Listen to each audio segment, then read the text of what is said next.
Assalamualaikum. Waalaikumsalam. Pagi anak-anak. Gimana kabarnya ini hari? Ya, alhamdulillah ya.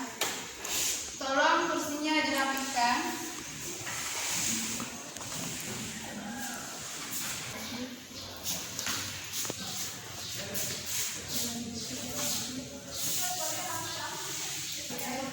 Sudah belajar ya? Ya, Bu.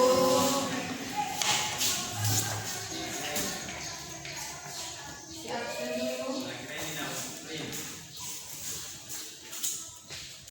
Kita memulai pelajaran pada hari ini. Ketua kelasnya silakan pimpin doa. Oke, sebelum kita mulai belajar pada hari ini, mari kita berdoa menurut agama dan keyakinan kita masing-masing. Doa dimulai. Berdoa selesai. Oke, siap dulu ya. Ya, Bu. Siti Nurhani, Hadir, Bu. Hasrida, Hadir, Bu. Zahri Mazai, Hadir, Bu. Yunita, Hadir, Bu. Mawar Rahmadani, Hadir, Bu. Watina, Hadir, Bu. Gusti Ayu Indra Harimah, Hadir, Bu. Jumartiani. Oke, hadir semua ya. Ya, Bu. Materi kita minggu lalu. Sampai di jenis-jenis hewan daerah, Bu. Iya. Ada yang bisa jawab jenis-jenis pengeluaran daerah? Sebut. Ya, silakan. Jenis-jenis belanja daerah itu ada 3. Yang pertama itu jenis belanja tidak langsung. Belanja yang tidak langsung ini dianggarkan tidak terkait secara langsung dengan pelaksanaan program dan kegiatan. Yang kedua, belanja langsung. Belanja langsung merupakan belanja yang dianggarkan terkait secara langsung dengan pelaksanaan program dan kegiatan. Yang terakhir, kelompok belanja langsung. Dari suatu kegiatan dibagi menurut jenis belanja yang terdiri dari belanja pegawai, belanja barang dan belanja jasa, dan belanja modal. Ketiga jenis belanja langsung untuk melaksanakan program dan kegiatan pemerintah daerah ini dianggarkan pada belanja SKPD yang bersangkutan. Ya, baik, bagus sekali ya. Mungkin ada tambahan dari teman-teman lain? Tidak ada, Bu. Oke, kita lanjut di materi kita hari ini, yaitu tentang perpajakan.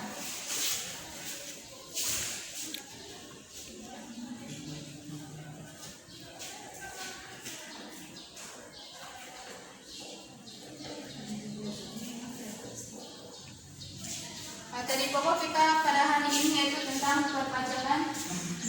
Pembelajaran kita pada hari ini yaitu setelah mengkaji sumber belajar melalui pendekatan saintifik dengan model pembelajaran Student Time Assessment Division atau STAIN, peserta didik dapat menjelaskan pengertian dari pajak, fungsi pajak, dan ciri-ciri pajak. Oke, sebelum saya membahas apa itu perpajakan, mungkin teman-teman sudah pernah dengar perpajakan ya? Ya, Bu. Ada yang bisa jelaskan apa itu perpajakan? Tidak ada, Bu. Oke, jadi kita bahas pada hari ini yaitu yang pertama pengertian pajak.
Yang ketiga, tidak mendapat imbalan secara langsung. Yang kelima yaitu untuk penyelenggara negara dan kemakmuran rakyat.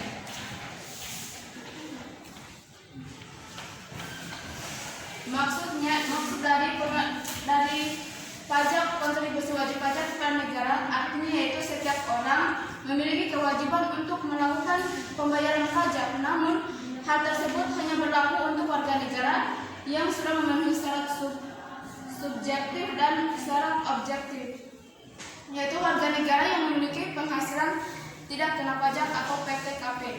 Ada yang mengerti? Pajak kontribusi wajib pajak kepada negara. Iya Bu, paham. Oke, lanjut yang poin kedua yaitu bersifat memaksa. Istinya artinya jika seseorang sudah memenuhi syarat subjektif dan objektif maka wajib untuk membayar pajak. Tiga yaitu berdasarkan undang-undang artinya jika seseorang dengan sengaja tidak membayar pajak maka yang seharusnya dibayarkan maka akan dikenakan sanksi atau maupun hukum pidana. Keempat yaitu warga negara tidak mendapatkan imbalan langsung karena pajak berbeda dengan retribusi. Ketika membayar dalam jumlah tertentu, setiap wajib pajak tidak langsung menerima manfaat dari pajak yang dibayar, tetapi wajib pajak akan mendapatkan manfaat berupa perbaikan jalan raya, daerah, fasilitas kesehatan, beasiswa pendidikan untuk anak-anaknya. Oke, dari penjelasan Ibu tadi sudah bisa dipahami? Ya, bisa Bu. Oke, kita lanjut ke poin kedua yaitu jenis-jenis pajak. Jenis-jenis pajak di sini dapat dibagi menjadi tiga ya. Yang pertama yaitu berdasarkan sifatnya, yang kedua berdasarkan instansi pungutan pajak, yang ketiga berdasarkan objek atau subjek pajak. Berdasarkan sifatnya, pajak dapat digolongkan menjadi dua jenis, yaitu pajak tidak langsung dan pajak langsung. Pajak tidak langsung merupakan pajak yang hanya diberikan kepada wajib pajak apabila melakukan partisipasi atau perbuatan tertentu, sehingga pajak tidak langsung tidak dapat dipungut secara berkala, tetapi hanya dapat dipungut apabila terjadi peristiwa atau perbuatan tertentu yang menyebabkan kewajiban wajib pajak langsung merupakan yang diberikan secara berkala kepada wajib pajak berlandaskan surat ketetapan pajak yang berlaku. Di dalam surat ketetapan pajak terdapat jumlah pajak yang harus dibayar oleh setiap wajib pajak. Kedua yaitu berdasarkan instansi pungutannya, pajak dapat digolongkan menjadi jenis yaitu pajak daerah dan pajak negara. Ada yang bisa jelaskan pajak daerah? Oke, jadi pajak daerah merupakan pajak yang dipungut oleh pemerintah daerah dan terbatas hanya pada rakyat daerah itu sendiri, baik dari pungutan pemuda tingkat 2 maupun pemuda tingkat 1. Sedangkan pajak negara merupakan pihak yang dipungut oleh pemerintah pusat melalui instansi terkait seperti Dirjen Pajak, Dirjen Bea dan Cukai, merupakan kantor inspeksi pajak yang terbesar di seluruh Indonesia. Yang poin ketiga yaitu berdasarkan objek subjek. Pajak dapat digolongkan menjadi dua jenis yaitu pajak objek dan pajak subjektif. Pajak objektif merupakan pajak yang pengambilannya berdasarkan objeknya, sebagai contoh pajak motor, bea materai, bea masuk dan lain sebagainya. Sedangkan pajak subjektif merupakan pajak yang pengambilannya berdasarkan subjeknya, sebagai contoh pajak kekayaan dan pajak penghasilan. Dan Ibu tadi silakan ditanyakan yang belum dipahami ya. Ya, saya Bu. Ya, silakan. Jadi yang menjadi pertanyaan saya Bu, mengapa kita harus membayar pajak? Iya, pertanyaan yang bagus sekali ya. Mungkin ada lagi dari pertanyaan teman-teman yang lain. Oke, saya akan jawab pertanyaan dari teman kalian hasilnya, yaitu mengapa kita harus membayar pajak? Ya, pertanyaan yang sangat bagus. Mengapa masyarakat harus membayar pajak? Karena pajak adalah bentuk kontribusi wajib yang harus dibayarkan kepada dengan tidak mendapatkan imbalan secara langsung, tetapi imbalannya akan diterima secara tidak langsung, seperti misalnya pembangunan fasilitas umum, secara pembangunan jalan raya, penerangan jalan dan fasilitas lainnya, termasuk untuk membiayai beberapa subsidi dan menjalankan pemerintah. Pajak yang harus dan wajib kita bayarkan tersebut juga digunakan negara untuk keperluan penyelenggaraan pemerintah daerah. Misalnya, ketika masyarakat mengalami musibah atau memerlukan bantuan, pemerintah membutuhkan uang untuk itu. Pembayaran gaji, peraturan pemerintah dan keperluan pemerintah lainnya yang masih banyak dengan tidak mendapatkan imbalan secara langsung. Pembayaran gaji, aparatur pemerintah dan keperluan pemerintah lainnya yang masih banyak lagi. Jadi pemerintah juga membutuhkan kegiatan shopping seperti kita. Setiap kegiatan pemerintah itu dibiayai. Banyak hal yang perlu dibeli oleh pemerintah dalam rangka pembangunan dan penyelenggaraan pemerintah. Apalagi kemampuan keuangan pemerintah kita masih sangat terbatas.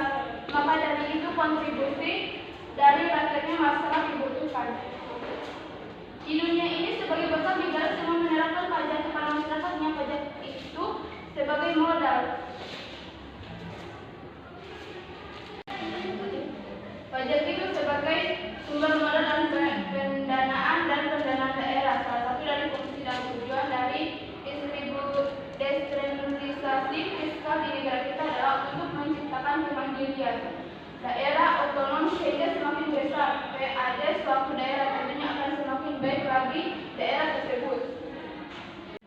Jadi untuk tugas-tugasnya sekarang yaitu masing-masing siswa silakan cari manfaat dari pajak. Sebentar saya akan tunjuk siapa yang akan bacakan hasil tulisannya. Silakan isi saja ya.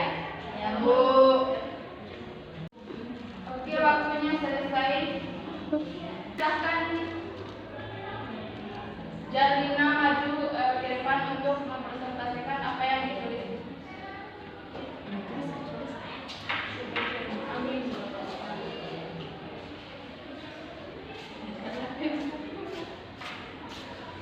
Ya.